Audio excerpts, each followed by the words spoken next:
We have been intaking a lot of whistleblowers. They are brave people who seek nothing but to provide you the truth, and that's what we're all seeking here.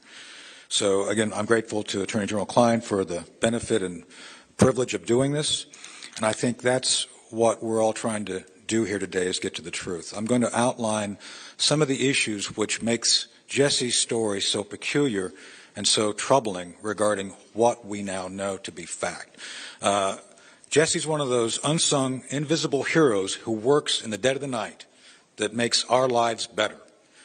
As he said, he has nothing to gain here, but everything to lose. And that's why it's important that we listen to him. So the first question we should all ask is, where's Jesse's trailer?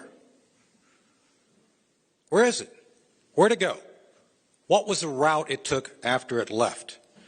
I think it's a reasonable question, one that I think any reasonable American who's curious about 24 pallets of ballots, where they went. So we have a number of teams supporting the Armistead effort. One of them is my own London Center intelligence team. They did the estimate of ballots.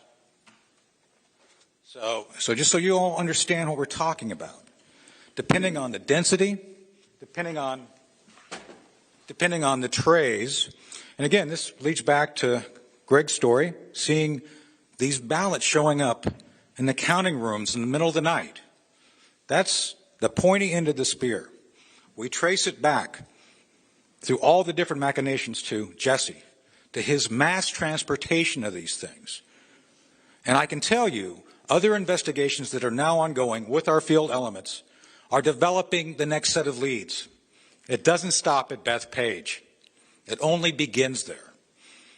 And as Phil said, all investigations start with questions. We have additional questions we're now going to answer. But to the point of this, 24 gaylords full of these things, not mailed like they normally would be. And let me make this very clear. The Bethpage Center is not a place where you can frank or process mail. It's a bulk mail center. As a matter of fact, it's called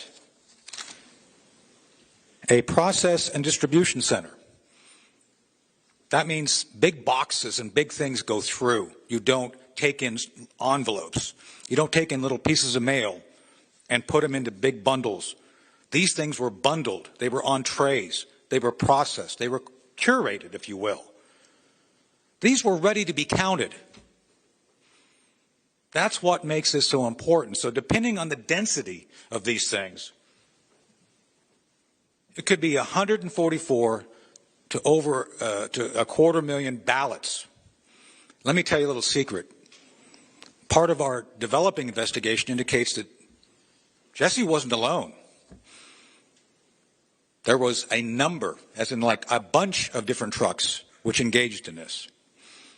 So when you think about the magnitude of potential votes showing up the night of the election after midnight, you have to have an artifact.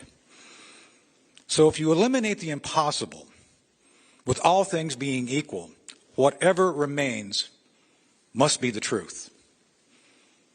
The truth is, ballots showed up. They were counted. They do not match necessarily the records of who should have voted. In some instances, the stats don't add up. And we continue to analyze that. But with that said, I believe, beyond a shadow of a doubt, we have evidence of a massive transfer of completed, curated ballots ready to be injected into counting centers.